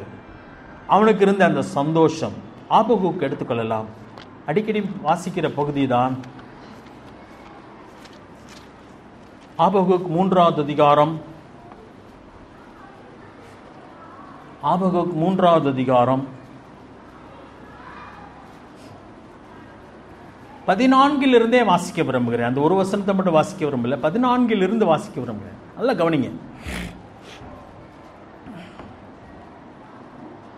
என்னை சிதறடிப்பதற்கு பெருங்காற்றை போல் வந்தார்கள். சிறுமையானவனை மறைவிடத்திலே பட்சிப்பது அவளுக்கு சந்தோஷமாய் இருந்தது.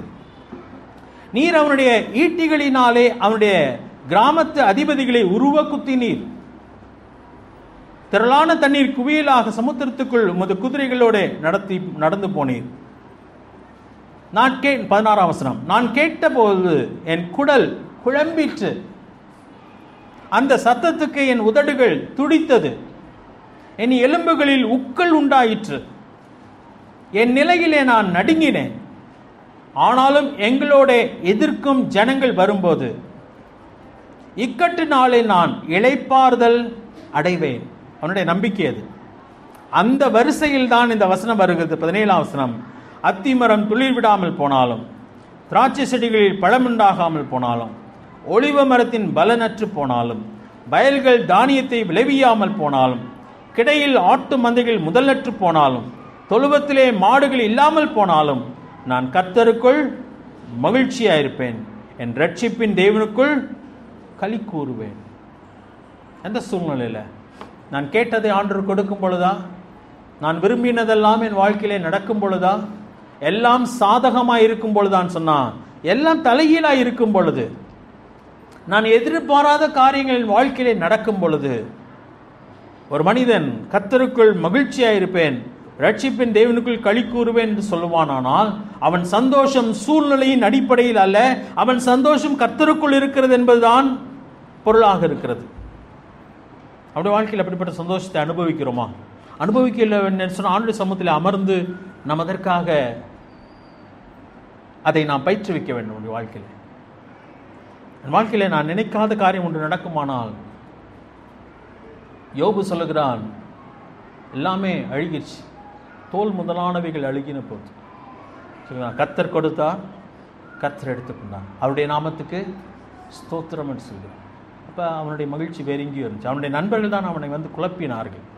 ஆனால் அவன் மகிழ்ச்சி வேறுண்டாயிருக்கு. மனைவி சொல்லுகிறாள், தேவனை தூஷித்து ஜீவனை விடும். இன்னுமா உத்தமத்திலே நிலைத்திருக்கிறீர்? பைத்தியக்காரி போல பேசாதே, நன்மையை பெற்ற நாம் தீமையை பெற வேண்டாமோ. அவனுடைய சந்தோஷம் வேறுநூற்றில் இருக்கிறது. இன்றைக்கு யாராவது வந்து நம்மகிட்ட வந்து ஏதோ ஒரு காரியத்தை சொன்னதுனால என் சந்தோஷம்லாம் இழந்து போயிட்டேன்னா நான் குழம்பி போய்விடுவேனே, ஆனால் என் விசுவாசத்திலே தளர்ந்து போய்விடுவேனே, ஆனால் என் சந்தோஷம் வேற எங்கேயும் இருக்கிறது என்பதான். எல்லாமே தலைகீழாய் போனாலும் என் தேவனுக்குள் நான் மகிழ்ச்சியாக இருக்க கற்றுக்கொள்ள வேண்டும். அதுதான் உண்மையான கிறிஸ்தவ வாழ்க்கை. பவுல் சிறைச்சாலையில் இருந்து கொண்டுதான் சொல்கிறார், சந்தோஷமாயிருங்கள் சந்தோஷமாயிருங்கள் என்று மறுபடியும் உங்களுக்கு சொல்லுகிறேன். நெகேமியா சொன்ன ஒரே ஒரு வசனத்தை வாசிக்கலாம். பின்பதாக விரைவாக சில வசனங்களை மட்டும் வாசித்து நம்ம முடிக்க போகிறோம். நேரமும் ஆயிற்று. நெகேமியாவின் புஸ்தகம், நெகேமியா 8வது அதிகாரம் 10வது வசனத்தினுடைய கடைசி பகுதியை மட்டும் வாசிக்கிறேன். நம்முடைய ஸ்ட்ரென்த் எது? பணமா? நல்ல சூழ்நிலைகளா? இல்ல. அங்கே சொல்கிறார், கர்த்தருக்குள் மகிழ்ச்சியா இருப்பதே உங்களுடைய பலன் என்றார். ஆபிரகாமாலே ஓட முடிந்தது. அந்த பலன் அவனுக்கு எங்கே இருந்து கிடைத்தன்னு சொன்னால் அவன் கர்த்தருக்குள் மகிழ்ச்சியா இருக்கிறான். யோசேப்பாலே ஓட முடிந்தது. அந்த பலன் அவனுக்கு எங்கே இருந்து கிடைத்தன்னு சொன்னால் அவன் கர்த்தருடைய பலத்தினாலே ஓடுகிறான். அதான் உண்மையான காரியம். கர்த்தருக்குள் மகிழ்ச்சியா இருப்பதே உங்களுடைய பலன். ஆண்டவருடைய இந்த காரியம், கர்த்தருக்குள் சந்தோஷமாயிருங்கள். சங்கீதம் 28 எடுத்துக்கலாம். சில வசனங்களை மட்டும் வேகமாய் வாசித்து முடிக்க போகிறோம். சங்கீதம் 28. அதான் 2 காரியத்தை பற்றி நம்ம காரியத்தினாலே சந்தோஷப்படலாம். மகிழ்ச்சி ஒன்று, நம்முடைய தேவன் யார் என்பதை அறிகிறதுனாலே. சரியா? தேவன் எப்படிப்பட்டவர் என்பதை அறிகிறதுனாலே. இப்போ என் கூட ஒரு ஆள் நிற்கிறாருன்னு வச்சுக்கோங்க, எனக்கு பாதுகாப்புக்கு. அவர் யாருன்னு தெரிஞ்சிச்சுன்னா அது எனக்கு என்ன கொடுக்கும்? தைரியத்தை கொடுக்கும். நல்ல பலசாலி, யாரும் அவனை ஜெயிக்க முடியாது. அப்படிப்பட்ட ஒரு ஆள் என் கூட இருக்கிறாரு. நம்ம மந்திரி சொன்னார் இல்லையா, மோடி இருக்கிறாரு, அவரெல்லாம் பார்த்துக்கிறாரு. அது மாதிரி நம்மளோட நிற்கிற ஆள் யாருன்னு தெரியுமானால் நமக்கு என்ன உண்டு? பலன் உண்டு. அப்போ நம்முடைய தேவன் யார் என்று அறிய வேண்டும். எல்லாமே இல்லாமல் போகலாம். ஆபகுக் சொல்கிறது போல எல்லாமே இல்லாமல் போகலாம், ஆனால் அவர் இருக்கிறார். அதுதான் என்னுடைய சந்தோஷம். 2வது காரியம், என் தேவன் எனக்காக என்ன செய்தார் என்பதை நான் அறிய அறிய அறிய என் மகிழ்ச்சி என்ன ஆகிறது? அதிகமாகிக் கொண்டே போகும். 2 காரியம் சொன்னேன். ஒன்று, என்னோடு இருக்கிற தேவன் யார் என்பதை அறியும் பொழுது என் சந்தோஷம் அதிகமாகிக் கொண்டே போகிறது.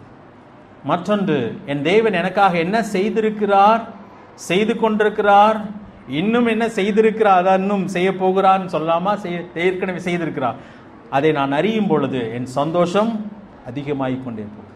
யார் சந்தோஷமாக இருக்க முடியாதுன்னு சொன்னால் அந்த தேவன் யார் என்பதை அறியாத ஒரு நபர், தன் தேவன் தனக்காக என்ன செய்திருக்கிறார் என்பதை அறியாத ஒரு நபர். இந்த வசனத்தை படிக்காத வரைக்கும் தெரியாதுங்க. சரியா? வசனத்தை படிக்காத வரைக்கும் தெரியாது. தேவனை அறிந்து கொள்ள வேண்டுமானால் இந்த வசனத்தை படிக்கும். இந்த வேதாந்தத்தின் சரித்திரம் தெரிய வேண்டும். தேவன் எப்படியெல்லாம் மனுக்குலத்தோடு இடைப்பட்டார் என்பது தெரிய வேண்டும். தேவன் எப்படியெல்லாம் மனுஷனை தூக்கி எடுத்தார் என்பது தெரிய வேண்டும். நம்முடைய தேவன் எப்படிப்பட்டவர் என்பது தெரிய வேண்டும். அதுதான் நம்முடைய ஸ்ட்ரென்த். தேவனை அறிவது தானே நம்முடைய பலன். சரியா? 28வது அதிகாரம் சங்கீதம் 28 7ஆம் வசனத்தை நான் வாசிக்கிறேன். கர்த்தரின் பலனும் என் கேடகமாய் இருக்கிறார். என் இருதயம் அவரை நம்பி இருந்தது, நான் சகாயம் பெற்றேன். ஆகையால் என் இருதயம் களி கூறுகிறது, என் பாட்டினால் அவரை துதிப்பேன். என் பலன், என் கேடகம். ஆதியாகமம் 15வது அதிகாரத்தில் ஆபிரகாம் வந்து பயந்து போயிருக்கிறான். நான் 14வது அதிகாரத்தில் தான் அவன் வந்து ஒரு லோத்துக்காக ஒரு யுத்தம் பண்ணிட்டு வருகிறான். பயந்து போய் நிற்கும்போது ஆண்டு சொல்கிறார், நான் உனக்கு கேடகமும் மகா பெரிய பலனுமாய் இருக்கிறேன். ஆபிரகாமே, நீ பயப்படாதே, நான் உனக்கு கேடகமும் உனக்கு மகா பெரிய பலனுமாய் இருக்கிறேன் என்று சொல்கிறார். இப்போ ஆண்டவர் அங்கே வந்து நான் உன் சத்ருவை பார்த்துக்கிடுவேன்ப்பா, நீ ஒன்றும் கவலைப்படாதுலாம் சொல்லலை. அவர் சொல்லுகிறார், நான் உன்னுடைய கேடகம், உன்னுடைய மகா பெரிய பலன். இப்போ நம்முடைய ஆண்டவர் யார்? அவர் என்னோடு கூட இருக்கும் மட்டும் ஒரு அணுவும் அசையாதுங்க, ஒன்றுமே செய்ய முடியாதுங்க, யாருமே ஒன்றும் செய்ய முடியாது. அதுதான் நம்முடைய ஸ்ட்ரெங்க். 23வது அதிகாரம், அதே சங்கீதம் 23. ஒரு அந்த சங்கீதம் முழுசுமே அற்புதமான காரியம். முதல் வசனமே எப்படி ஆரம்பிக்கணும்? கர்த்தர் என் மேய்ப்பராய் இருக்கிறார், நான் தாழ்ச்சி அடையேன், எனக்கு ஒரு குறைவும் இல்லை என்று தான் சொல்லப்படுகிறது. 5ஆம் வசனத்திலே வாசிக்கும் பொழுது 23ஆம் சங்கீதத்திலே, என் சத்துருக்களுக்கு முன்பதாக எனக்கு ஒரு பந்தியை ஆயத்தப்படுத்தி என் தலை எண்ணெயால் அபிஷேகம் பண்ணுகிறீர், என் பாத்திரம் நிரம்பி வழிகிறது, என் சந்தோஷம் நிரம்பி வழிகிறது. எதனால் என்று சொன்னால், என் சத்துருக்களுக்கு முன்பதாக என்ன பண்ணுகிறார்? என் தலையை உயர்த்துகிறார், என் தலையை உயர்த்துகிறார். அவருடைய தேவன் யார் என்று சொன்னால், அவரை நம்பி ஒருத்தர் கெட்டு போனதே இல்லை. தாவீதை தேவன் உயர்த்துகிறார். 32வது சங்கீதம், இதுவும் தாவீது பாவம் செய்த பின்பு பாடின சங்கீதம், 51ஓடு கூட சேர்ந்து. அந்த சூழ்நிலையிலே தாவீது என்ன சொல்லுகிறார் என்பதை பார்க்கலாம். 11வது வசனத்தை நான் வாசிக்கிறேன். நீதிமான்களே, கர்த்தருக்குள் மகிழ்ந்து களி கூறுங்கள், செம்மையான இருதயம் உள்ளவர்களே, நீங்கள் எல்லாரும் ஆனந்த முழக்கமிடுங்கள். 10ஆம் வசனம் கடைசியில் தான் அதனுடைய பதில் இருக்கிறது. கர்த்தரை நம்பி இருக்கிறவனையோ கிருபை சூழ்ந்து கொள்ளும், ஆகையால் நீதிமான்களை கர்த்தருக்குள் மகிழ்ந்து களி கூறுங்கள், செம்மையான இருதயம் உள்ளவர்களே, நீங்கள் எல்லாரும் ஆனந்த முழக்கம். எதனாலே சந்தோஷம் என்று சொன்னால், பாவம் செய்தது உண்மைதான், ஆனா பாவம் செய்தாலும் கர்த்தரை நம்புகிறவனுக்கு என்ன உண்டு? கிருபை அவனை சூழ்ந்து கொள்ள. அதான் தாவீதுக்கு நடந்த ஒரு காரியம். தாவீது பாவம் செய்து விட்டான் என்பது உண்மைதான், அதுக்காக தண்டனையும் அனுபவித்தான் என்பது உண்மைதான். ஆனால் தேவனுடைய கிருபை அவனை சூழ்ந்து கொண்டது. அதை யோசித்து பார்க்கும் பொழுது அவன் சந்தோஷப்படுகிறான். என் ஆத்துமாவே கர்த்தரை ஸ்தோத்ரி, என் முழு உள்ளமே பரிசுத்த நாமத்தை ஸ்தோத்ரி. அதுக்கு 3ஆம் வசனம் சொல்லுகிறது, அவர் என் அக்கிரமங்களெல்லாம் மன்னித்து என் நோய்களெல்லாம் குணமாக்கி. எந்த அதிகாரம்? 103ஆம் அதிகாரம் இல்லையா? முதல் 2 வசனம் ஸ்தோத்ரி ஸ்தோத்ரின்னு சொல்லிட்டு, அவர் செய்த சகல உபகாரங்களையும் மறவாதே என்று சொல்லிவிட்டு 3ஆம் வசனத்தில் வாசிக்கும் பொழுது, அவர் என் அக்கிரமங்களெல்லாம் மன்னித்து என் நோய்களெல்லாம் குணமாக்கி என் பிராணனை அழிவுக்கு விலக்கி விட்டு. அவர் செய்த நன்மைகள் எப்படி நினைத்துப்பார். கிருபை சூழ்ந்து கொள்ளும், அதனால் நீதிமான்களே மகிழ்ந்து களி கூறுங்கள். ஆனால் நமக்கு செய்த நன்மைகள் யோசிச்சு பாருங்க. ஒவ்வொரு நாளும் யோசிக்க வேண்டும். அக்கிரமங்கள் எவ்வளவு பயங்கரமா இருந்தது. ஆண்டு தூக்கி போட்டிருக்கணும், குப்பையில தூக்கி போட்டிருக்கணும். ஆனா ஆண்டவர் என்னை அப்படி செய்யாமல் என்னை ரட்சித்து என்னை அவருடைய பிள்ளையாக மாற்றி இன்னைக்கு அவரை அப்பா பிதாவின்னு சொல்லி கூப்பிட்டு நமக்கு கிருபை பாராட்டியிருக்கிறார். 67வது சங்கீதம், சங்கீதம் 67 4வது வசனம். இதுல ஒரு சந்தோஷத்தை பாருங்க. இது எதனாலே வருகிற சந்தோஷம் என்று சொன்னால், தேவரீர் ஜனங்களை நிதானமாய் நியாயம் தீர்த்து பூமியுள்ள ஜாதிகளை நடத்துவீர், ஆகையால் ஜாதிகள் சந்தோஷித்து கம்பீரத்தோட மகிழ கடவது. எதனாலே சந்தோஷம்? அவர் நியாயம் தீர்க்கும் தேவன். எப்படி நியாயம் தீர்க்கிறார்? நிதானமாய் நீதியாய் நியாயம் தீர்க்கிற தேவன். வெளிப்படுத்தின விசேஷத்துக்கு வரலாம். அவருடைய நியாய தீர்ப்பை பற்றி அங்கே ஒரு பெரிய கொண்டாட்டமே நடக்கும், அவ்வப்பொழுது நடந்து கொண்டே இருக்கும். வெளிப்படுத்தின விசேஷம் 19வது அதிகாரம் எடுத்துக்கொள்ளலாம். 19வது அதிகாரம் முதல் வசனத்தை பாருங்க. வெளிப்படுத்தல் 19:1. இவைகளுக்கு பின்பு பரலோகத்தில் திரளான ஜனக்கூட்டம் இடுகிற ஆரவாரத்தை கண்டேன். அவர்கள் அல்லேலூயா, ரட்சணியமும் மகிமையும் கனமும் வல்லமையும் நம்முடைய தேவனாய் கர்த்தருக்கே உரியது, அவருடைய நியாய தீர்ப்புகள் சத்தியமும் நீதியுமானவைகள். 16வது அதிகாரத்துக்கு வாங்க. அப்படியே 16வது அதிகாரம் 5ஆம் வசனத்தில் வாசித்தீங்கன்னா, ஆண்டவர் அங்க 3வது கலசத்தை ஆறுகளிலும் நீரூற்றுகளிலும் ஊற்றுகிறார். அப்பொழுது தண்ணீரின் தூதன், 5ஆம் வசனம், அப்பொழுது தண்ணீர்களின் தூதன் இருக்கிறவரும் இருந்தவரும் பரிசுத்தரும் ஆகிய தேவரீர் இப்படி நியாய தீர்ப்பு செய்ய நீதி உள்ளவராய் இருக்கிறீர் அப்படி சொல்லி பாடல் பாடுறாங்க. நேரானதுனால முடிக்கிறேன். தேவனுடைய நியாய தீர்ப்பு. போலீஸ்காரனை கண்டா யாருக்கு பயம்? திருடனுக்கு மட்டும்தான் பயம். ராத்திரியில் நம்ம 1 மணிக்கு, இப்போ நான் அடிக்கடி வரும் பொழுது அங்கங்கே போலீஸ் நின்னா கொஞ்சம் சந்தோஷமாக இருக்கும். ஏன்னா யார் நிற்கிறா? போலீஸ் இருக்கிறாங்க. என்னையும் நிறுத்துவாங்க சில நேரத்தில். அவங்க நிறுத்தினாங்கன்னா ப்ரூஃப் கேட்பாங்க, காமிச்சிட்டு நான் வந்துட்டே இருக்கலாம். அவன் திருடங்கன்னா என்ன பண்ணுவாங்க? அவன் திரும்பி ஓடியே போயிடுவான். போலீஸ் நிற்கிறான். நியாய தீர்ப்பு யாருக்கு சந்தோஷம்? நியாய தீர்ப்பு யாருக்கு சந்தோஷம்? நீதிமான்களுக்கு சந்தோஷம். அதனால தான் தாவீது அப்படி சொல்லுகிறான், நீதிமான்கள் களி கூறுங்கள் சொல்கிறான். நியாய தீர்ப்பு தேவனுடைய பிள்ளைகளுக்கு சந்தோஷம். ஏனென்று சொன்னால் நம்முடைய பாவங்கள் மன்னிக்கப்பட்டது என்பது உண்மை. ஆனால் இந்த உலகம் நமக்கு நியாயம் செய்யவில்லை. இந்த உலகம் நமக்கு நியாயம் செய்யவில்லை. நம்ம இந்த உலகம் புரிந்து கொள்ளவும் இல்லை. அவருடைய பிள்ளைகளை இந்த உலகம் அழித்தது. ஒரு நாள் நியாய தீர்ப்பு நடக்க போகிறது. அன்றைக்கு அது ஒரு பெரிய சந்தோஷம். இன்றைக்குமே அது நமக்கு பெரிய சந்தோஷமா இருக்கு. ரோமர்ல சொல்லும்போது பழிவாங்குதல் எனக்குரியது, நானே பதில் செய்வேன். நீங்க என்ன செய்ய வேண்டாம், தீமைக்கு தீமை செய்ய வேண்டாம், தீமைக்கு நன்மை செய்யுங்க. உங்க வேலை அது கிடையாது, நான் பார்த்துக்கிறேன் சொல்றா. அப்ப நியாய தீர்ப்பை நினைக்கும் போது, என் தேவன் செய்கிற ஒவ்வொரு செயலும் நினைக்கும் பொழுது எனக்குள்ளே ஒரு மகிழ்ச்சி உண்டு. அப்படி இல்லைன்னு சொன்னா வெளியில் நடக்கிறத நினைச்சு நினைச்சு நொந்துட்டே இருக்க வேண்டியதான் இருக்கும். சந்தோஷம் அழிந்து போகும்.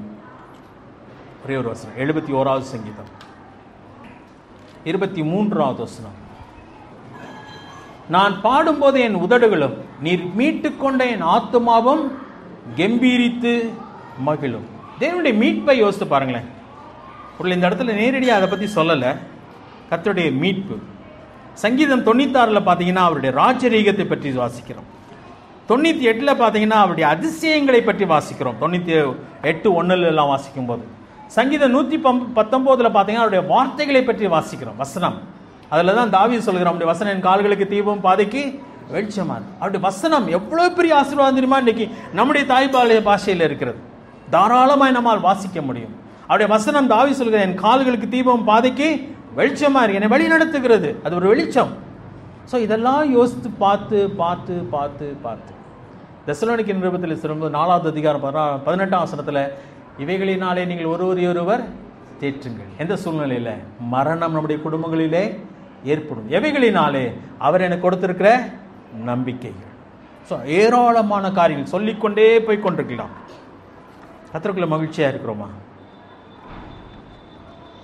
ஒரு மனுஷன் மகிழ்ச்சியாக இருப்பானால் அவன் கர்த்தருக்குள்ளே நிதானமாய் ஓடிக்கொண்டே இருக்கிறான். அருமையான பக்தர்கள் எல்லாம் அப்படிதான் ஓடினார்கள். இன்றைக்கு நானும் நீங்களும் அவர் என்ன கொடுக்கிறார், எனக்கு என்ன நடந்தது, அதெல்லாம் அல்ல, ஒரு பொருட்டு அல்ல. என் வாழ்க்கையில் அவர் என்னோடு கூட இருக்கிறதுனாலே, நான் அவரை அறிந்திருக்கிறதுனாலே, அவர் என்னை அறிந்திருக்கிறதுனாலே அந்த மகிழ்ச்சியிலே நான் ஓடிக்கொண்டே இருப்பேன் இந்த உலகத்தில். அதுதான் ஒரு தேவனுடைய கொடுக்கிற மகிழ்ச்சி. எல்லாமே இல்லாமல் போனாலும் என் தேவனுக்குள் களி கூறுவேன், சந்தோஷமாக இருப்பேன். இப்போ நம்ம அந்த சந்தோஷத்தை பயிற்றுவிக்கலாமா நம்முடைய வாழ்க்கையில்? உலகத்தாரை போல என்ன கிடைத்தது, என்ன கிடைக்காமல் போயிற்று, அதன் அடிப்படையில் அல்ல. அவர் கொடுப்பார். என் வாயிலே வார்த்தைகள் புறப்படுறதுக்கு முன்னாடி என் தேவைகளை அவர் அறிந்திருக்கிறார். அது எல்லாமே எனக்கு கொடுப்பார். அவர் என்னை ஒரு பொழுது கைவிடப் போகிறதில்லை. ஆனால் என் சந்தோஷம் அவர் கொடுப்பதில் அல்ல, அவரிலே அமைந்திருக்க வேண்டும். தலைகளை தாழ்த்தும், ஒரு நிமிஷம் கண்களை மூடியிருக்கலாம். நம்முடைய வாழ்க்கையை சோதித்து பார்க்கலாம். நம்முடைய வாழ்க்கை எப்படிப்பட்டதாக இருக்கிறதுன்னு சொல்லி சோதிச்சுக்கலாம். சந்தோஷம் உள்ளவர்களாக இருக்கிறோமா? ரட்சிப்பின் சந்தோஷம் நம்முடைய வாழ்க்கையில் இருக்கிறதா? அதை அனுபவித்துக் கொண்டிருக்கிறோமா? அல்லது என் சந்தோஷம் இல்லாத காரணம் இதுதாங்க, அதுதாங்க, அவன் தாங்க, இவன் தாங்கன்னு சொல்றோமா? யார் மேலேயோ எது மேலேயோ நம்முடைய சந்தோஷம் இன்மைக்கு காரணத்தை தூக்கி போட்டு கொண்டிருக்கிறோம். நாம் எப்படிப்பட்டவர்களாக இருக்கிறோம்? ஏன் சந்தோஷம் இல்லை? ஏன் என்னால் கர்த்தருக்குள் சந்தோஷமாக இருக்க முடியவில்லை? எது என்னை தடை செய்கிறது? அவரிலே குறை உண்டு கண்டுபிடித்தோமோ? இல்லை, அவரிலே குறை இல்லையே. அப்படியானால் அவரோடு கூட உள்ள உறவிலே ஏதோ பிரச்சனை இருக்கிறதா? ஆமாம், அதுதான் காரணமாக இருக்க வேண்டும். அவரை அறிகிற அறிவிலே குறைந்திருக்கிறோம். அவருடைய சமூகத்திலே நாம் அமரவில்லை. அவரை இன்னும் புரிந்து கொள்ளவில்லை. அவரை இன்னும் அறிய வேண்டிய விதத்திலே அறிந்து கொள்ளவில்லை. நம்மோடு இருக்கிறவர் யார் என்பதை நான் புரிந்து கொள்ளவில்லை. அவர் எனக்கு என்னவெல்லாம் செய்திருக்கிறார் என்பதை அறிந்து கொள்ளவில்லை. அதுதான் காரணம். அவரிலே சந்தோஷமா இருப்போம். சந்தோஷமா இருப்பதே நம்முடைய பலன். கர்த்தருக்குள் சந்தோஷமா இருப்பதே நம்முடைய பலன். எங்களை நேசிக்கிற நல்ல ஆண்டவரே, இந்த அற்புதமான வார்த்தைகளுக்காக நன்றி செலுத்துகிறோம்.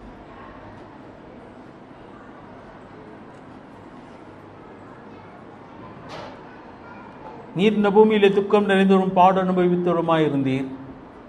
எங்களை துக்கங்களை நீர் சுமந்தீர். கட்டுண்டவனை கட்டவிழுக்க வந்தீர். சிறைப்பட்டவனை விடுதலையாக்க வந்தீர். எங்களுக்கு மகிழ்ச்சியை கொடுக்க வந்தீர் ராஜா. நீர் நாங்கள் தான் மரண பயத்தில் இருந்தோம், சந்தோஷம் அற்றவர்களாக இருந்தோம். ஆனால் ஆண்டவரே, எங்களை சமாதானத்தினாலே எங்களை நிரப்பினீர். உம்முடைய அன்பை எங்கள் உள்ளங்களிலே ஊற்றி இருக்கிறீர். ஆண்டவரே, உம்முடைய சந்தோஷம் எங்களுக்கு கொடுக்கப்பட்டிருக்கிறது. என்னுடைய சமாதானத்தை நான் உங்களுக்கு வைத்து போகிறேன் என்று சொன்னீர். அதுதான் உண்மையாக இருக்கிறது ராஜா.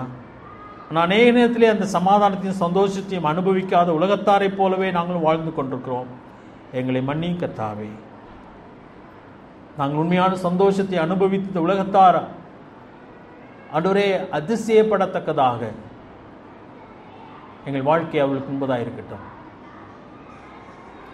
எங்கள் சூழ்நிலைகள் அந்த சந்தோஷத்தை கெடுக்காதபடிக்கு நாங்கள் ஜாக்கிரதையாக இருக்க கிருபை தாரும். எங்கள் பார்வைகள் திரும்புகிறதுனாலே நாங்கள் அந்த மகிழ்ச்சி இழந்து போகாதபடிக்கு எங்களை காத்துக்கொள்ளும். சந்தோஷத்தை வேறெங்கும் நாங்கள் தேடாதபடிக்கு நாங்கள் ஜாக்கிரதையாக இருக்க கிருபை தாரும். தேவனுடைய பிள்ளைகள் ஒவ்வொருவரையும் பேர் பெறும் ஆசீர்வதியும். நாங்கள் தியானித்த காரியங்கள் எங்களுக்கு தொடர்ந்து பிரயோஜனமாக இருக்கு ராஜா. கேட்டவர்களாய் மாத்திரமல்ல, எங்கள் வாழ்க்கையின் எல்லைகளில் அதை அபியாசப்படுத்த எங்களுக்கு கிருபை தாரும். வார்த்தைகளை எங்களுக்கு ஆசீர்வதித்தார். உடைய நாமத்தை மகிமைப்படுத்தும். அந்த தேவனுடைய பிள்ளைகள் ஒவ்வொருவரையும் பேர் பெறும் ஆசீர்வதியும். எல்லாவற்றையும் மீட்பு ரட்சகருமாகிய இயேசு கிறிஸ்துவின் நாமத்தில் கேட்கும் நல்ல பிதாவே.